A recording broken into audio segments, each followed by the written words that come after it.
السلام علیکم ورحمۃ اللہ وبرکاتہ۔ صحابہ کے حوالے سے ہم نے سورہ فتح میں یہ آیت پڑھی تھی کہ کثرت سجود کی وجہ سے ان کی پیشانیوں پہ نشان پڑے ہوئے ہیں اور ان کے یہ اوصاف انجیل اور زبور میں بھی آتے ہیں اور تورات میں بھی۔ یہ وہ لوگ تھے، یہ ایک ایسی جماعت تھی جن کو اللہ تعالیٰ نے آخری نبی اکرم صلی اللہ علیہ وسلم کی صحبت کے لیے چن لیا۔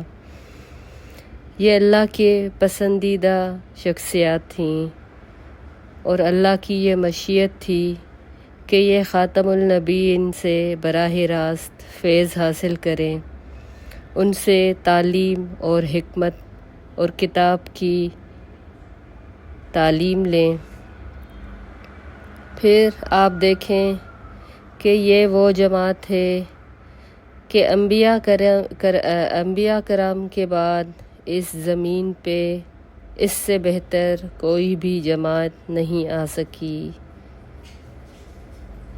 یہ وہ جماعت ہے جس کے لیے نبی کریم صلی اللہ علیہ وسلم نے فرمایا خیر امتی کرنی، کہ میری امت کی سب سے بہترین جماعت میرے عہد کے لوگ ہیں۔ یہ کیوں ہوا؟ کیونکہ انہوں نے براہ راست نبی کریم صلی اللہ علیہ وسلم کی صحبت سے فیض اٹھایا۔ اسی طرح دوسرے مقام پہ آپ صلی اللہ علیہ وسلم نے فرمایا کہ یہ لوگوں میں سے سب سے زیادہ پاکیزہ دل ہیں، سب سے زیادہ گہرا علم رکھنے والے اور سب سے کم تکلف کرنے والے تھے۔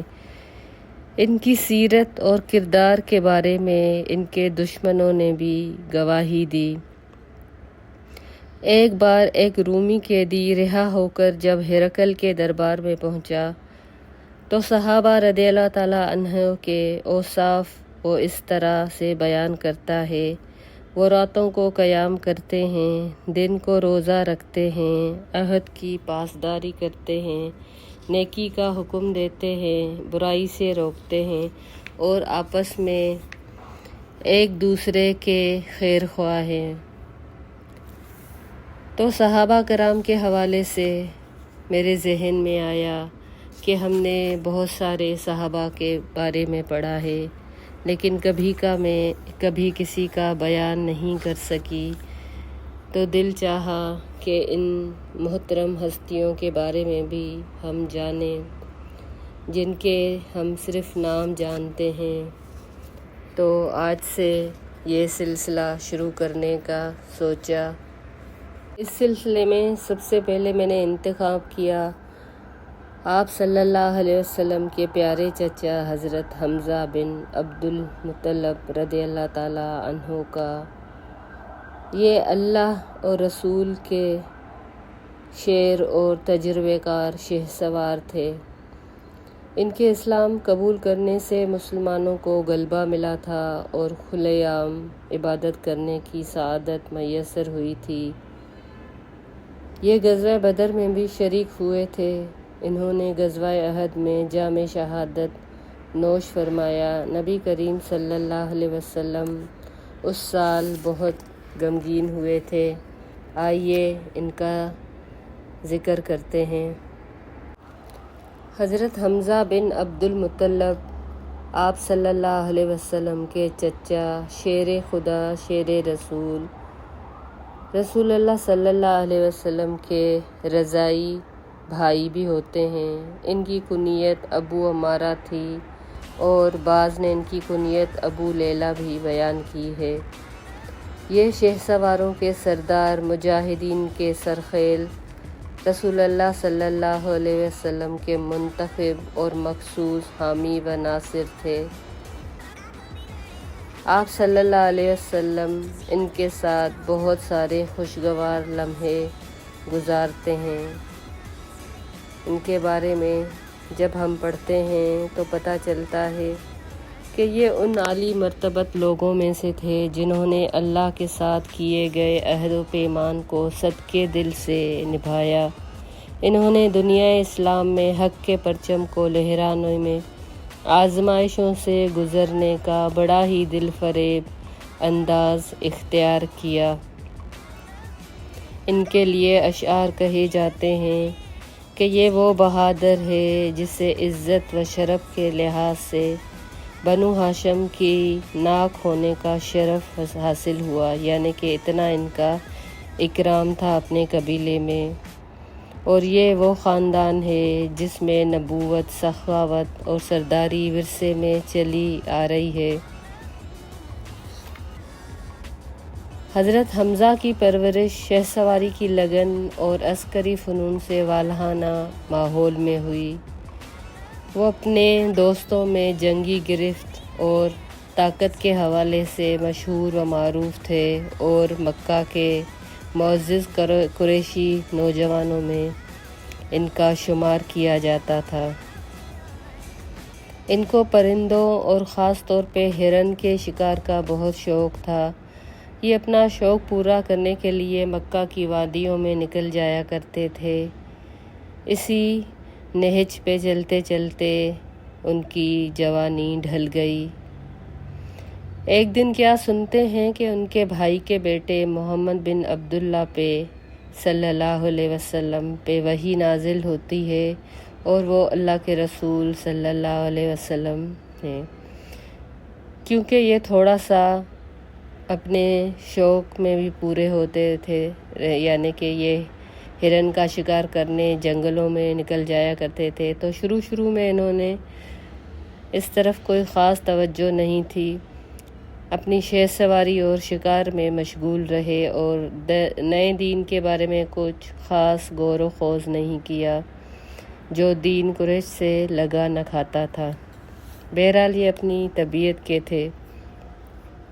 دن گزرنے لگے، اسلامی دعوت کے انوار کی کرنیں مکہ معظمہ پہ ضیاء پاشی کرنے لگی، مکہ روشن ہونے لگا، دعوت اسلامی کی خوشبو دنیا کو مخمور کرنے لگی۔ دور دور سے لوگ نبی کریم صلی اللہ علیہ وسلم کا سن کے آ کے ان سے اپنا بھائی چارہ کرنے لگے۔ مشرکین نے بھی پھر اسلام اور اہل اسلام کو ایذا رسانی اور مکر و فریب کے کچوے کے لگانے میں کوئی کسر نہ اٹھا رکھی۔ ابو جہل نے تو عداوت اور درندگی کی حد کر دی، اپنا حسد، بغض اور کینے کا اظہار اس موقع پہ اس نے خوب نکالا۔ لیکن حضرت حمزہ نے جب ایمان قبول کیا تو دائرہ اسلام میں داخل ہو کے دین حنیف سے دامنگیر جب ہوئے تو ان ظالم دشمنوں کی راہ میں بڑی رکاوٹ کھڑی ہو گئی کہ اب ان کے سامنے حضرت حمزہ بن عبد المطلب تھے۔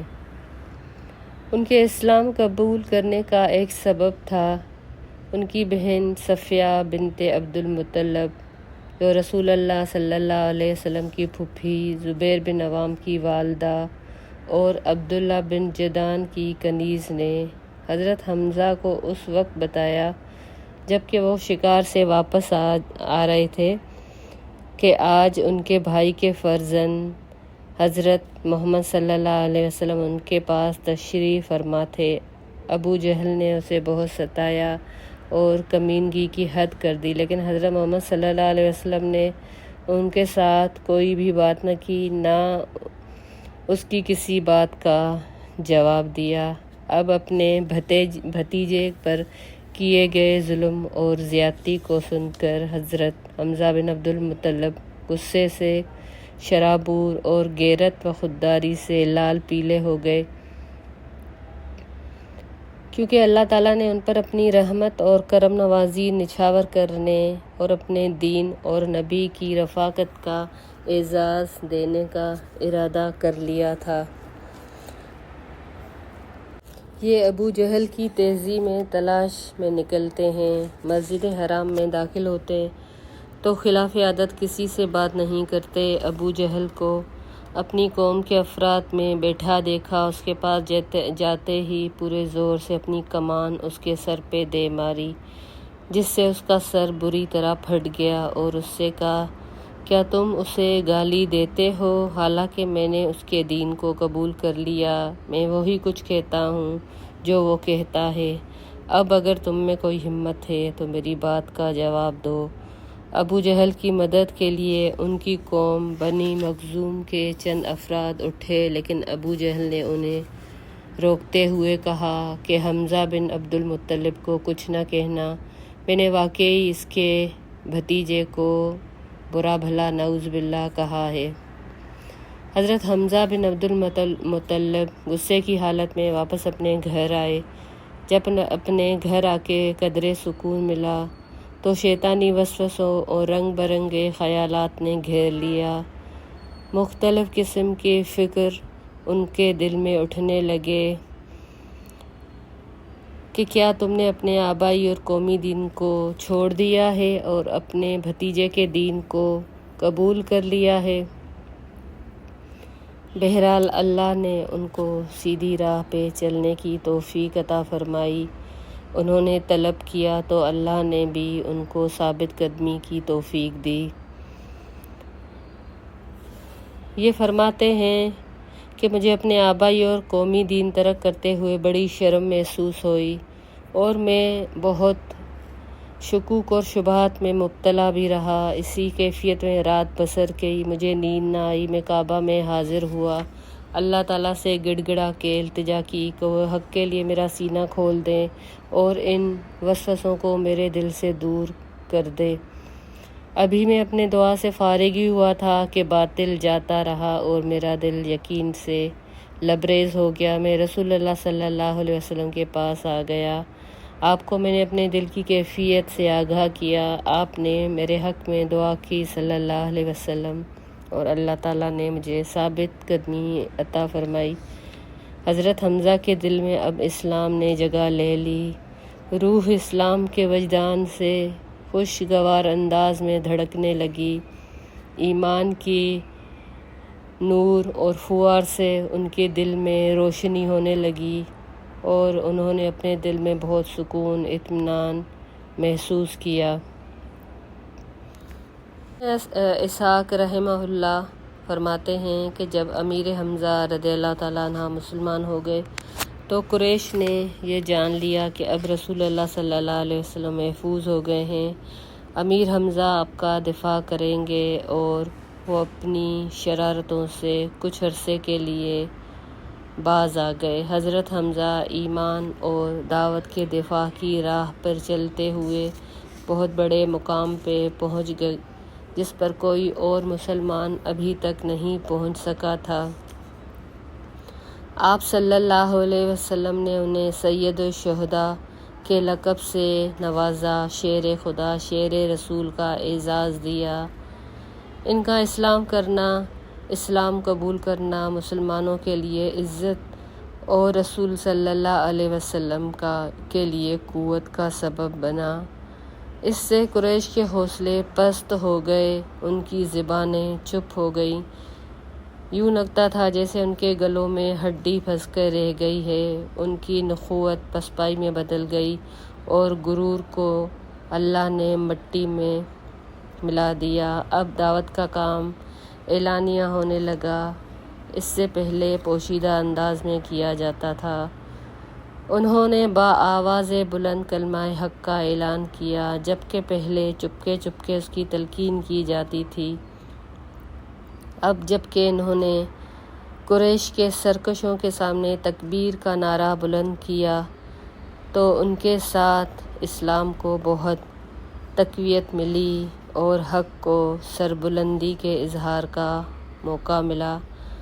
جب مسلمانوں نے مدینہ کی طرف ہجرت کی تو حضرت حمزہ رضی اللہ تعالیٰ عنہ ہجرت کی سعادت حاصل کرنے والوں میں سے سر فہرست ہے۔